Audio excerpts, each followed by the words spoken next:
అండి, అందరూ ఏం చేస్తున్నారు? ఇది వచ్చేసి సండే వ్లాగ్ అనమాట. ఇంటికైతే గంగిరెద్దోళ్ళు వచ్చారు. జోషి అయితే మనీ అండ్ శారీ జోషి చేత ఇప్పించాము. నెక్స్ట్ వచ్చేసి సండే కదా, ఇంకా చికెన్ కర్రీ అయితే చేస్తున్నాను.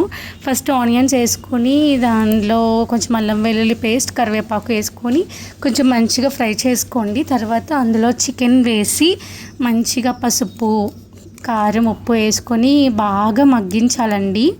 ఈ రోజైతే కొంచెం డిఫరెంట్గా చేస్తాను. బాగా స్పైసీగా తినాలనిపించింది నాకైతే చికెన్ కర్రీ. సాల్ట్ కూడా వేసుకొని మంచిగా ఒక 5 minutes అలా మగ్గించాను.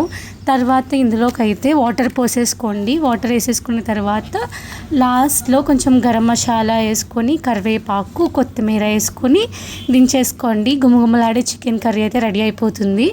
బాగా వచ్చిందండి స్పైసీగా. నేనైతే చికెన్ కర్రీ జోషికి అయితే తినిపించేసాము అని నేను కూడా తినేసి బట్టలు మడత పెడుతున్నామండి. మొత్తం చాలా బట్టలే షెల్ఫ్లన్నీ సర్దుతున్నాం. సంక్రాంతి వచ్చేస్తుంది కదా, దగ్గరలో ఉంది కదా. తర్వాత అయితే నేను మా ఆయన జోషి సినిమాకి అయితే వెళ్ళాం మౌగ్లీకి. సినిమా గురించి అయితే నెగిటివ్ రివ్యూస్ చూశాను, కానీ సినిమా బాగుందండి, చాలా బాగుంది.